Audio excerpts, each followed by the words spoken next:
Today we're going to be talking about quality. How do we manage quality?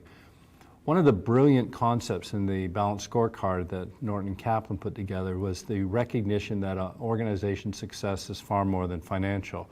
You could be making a lot of money, your profits could be great, but if your customers aren't really happy, if there's issues with your quality or your investment in the future, it's quite likely that your organization will not be around tomorrow. You may be doing fine today, but the Norton and Kaplan methodology or concept really focuses on need to address all matters. And the history lesson there, and where quality, the whole concept of quality improvement came from, was a situation that occurred in the 60s and 70s, where North American car manufacturers were doing really well. They were very profitable in the 60s. Everything was wonderful. And then in the 70s, something happened. They started to lose market share. The Japanese cars were coming into Canada and the United States, and they were doing very well. And a large reason why is because the Japanese cars were a great product at a great price. People saw that not only could they get a car for less money, but the car had significantly better quality.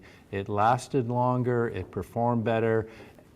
Customers didn't have to go back to have problems repaired. They didn't get stuck out on the highway. They weren't constantly going to the garage. I'm an old guy, I went through that. My first car was a Toyota. It was spectacular. The North American car industry woke up. And through the leadership of people like Edward Deming, began to realize that they had to pay attention to quality, that it wasn't just enough to produce a car and fix the defects later. Customers weren't going to tolerate that. They wanted a car that worked and worked well right off the bat and continued to do so for a long period of time. Planned obsolescence was not acceptable. So there we have it. We had a situation that a revolutionized industry. But it also had impact on healthcare, and people like Don Berwick started to look at some of the concepts that were emerging in industry as the result of Deming's work and applied them to healthcare. Said, we have an issue in healthcare, we need to focus on quality. Quality improvement, just to define terms a little bit, quality improvement differs a little bit from other terms such as quality assurance or risk management. Quality assurance can be seen as the process where you go and you check to make sure that certain things are done, such as after an operating procedure that the instruments are removed and are accounted for. That could be considered a quality assurance process. Risk management is another perspective that has to look at quality as well, but it's more focused on insurance and how do we mitigate risk associated that could cause insurance liabilities. Clearly it's related to quality, but it comes at it from a different perspective. Quality improvement is a thought process that looks more at continuous improvement. How do we improve quality in a broad dimension? It can include financial and efficiency measures. It's not just simply limited to the traditional perspective on quality. And in fact, the argument is made that if you have a process that delivers high quality, it's actually going to be a more efficient process in the long run. So, another key aspect of the continuous quality improvement process is the notion of actually building a team and involving staff. It's not simply a top-down process where staff are told what to do. A key feature of CQI is the notion of bringing staff to the table, identifying an issue, building a team to address it, defining the problem, choosing a target. I talked about stretch goals earlier in the concept around performance measures, and then figure out what changes can be made to the process to improve quality. Test it, and then if it works, consider expanding it into a broader perspective. Learn, repeat.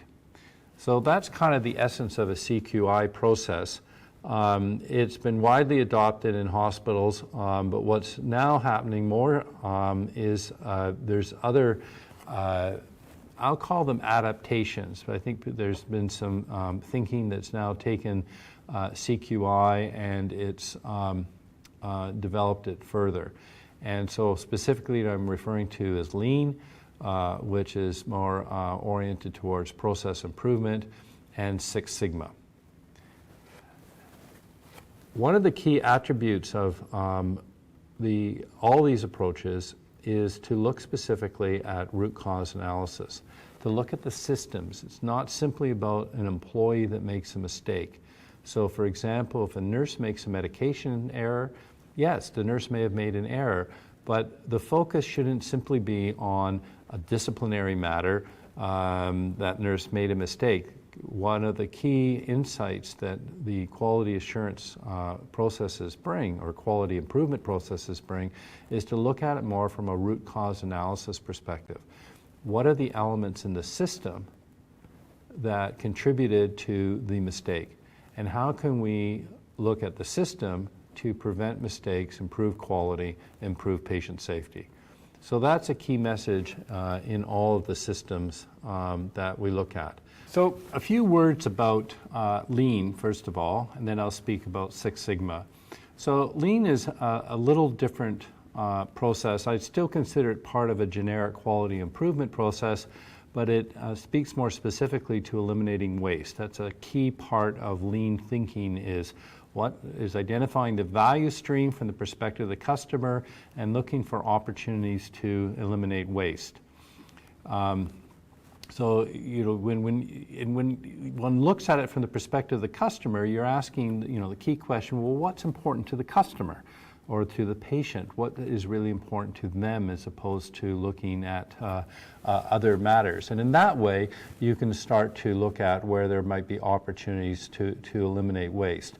So, for example, you might track a patient journey. You might look at the specific things that happen, and there may be processes that are important or facilitate staff or record keeping or documentation or other such things, but what does it really mean for the patient? And how much time is the patient wasting in that process? And how can you eliminate that waste, that time that's spent on the part of the patient? So it's not just looking at it from the perspective of staff, it's also looking at it from the perspective of the patient. In fact, that's the focal point. Six Sigma is a little different concept. Again, many similarities. There's many of the tools and the tactics that are still involved in all of these systems. They all involve identifying a problem. They all involve using a team to solve the problem. Sometimes they use the same tactics, sometimes different, but they do have some differences in terms of approach and what they're specifically looking at.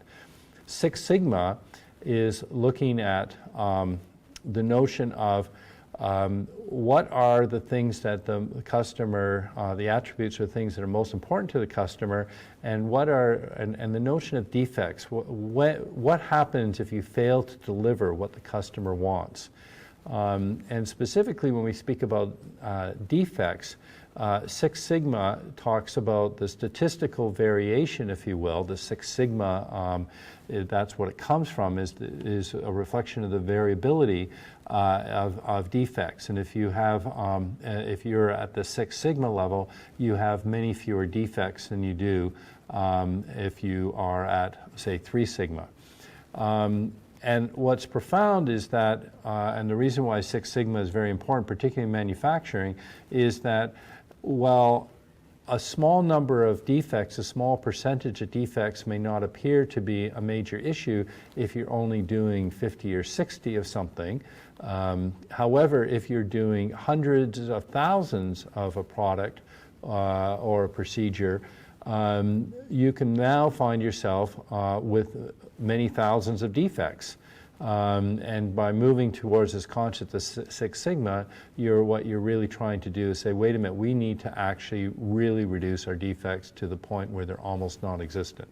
So it's in a way a higher standard. It's very important in manufacturing where, again, the customer has zero tolerance for defects, regardless of how many there are. They just simply, if it happens to me, it's not acceptable. In the same way in healthcare, I think it could be argued that a statistical perspective that says that there's going to be a problem with 1 out of 1,000, if you're that 1,000, that probably is not an acceptable outcome. So there is some significant merit in looking at Six Sigma in terms of its application to healthcare and ask the question, how good do we need to be? And I think the answer is very, very, very good. So enjoy your readings and the case study, and until next time.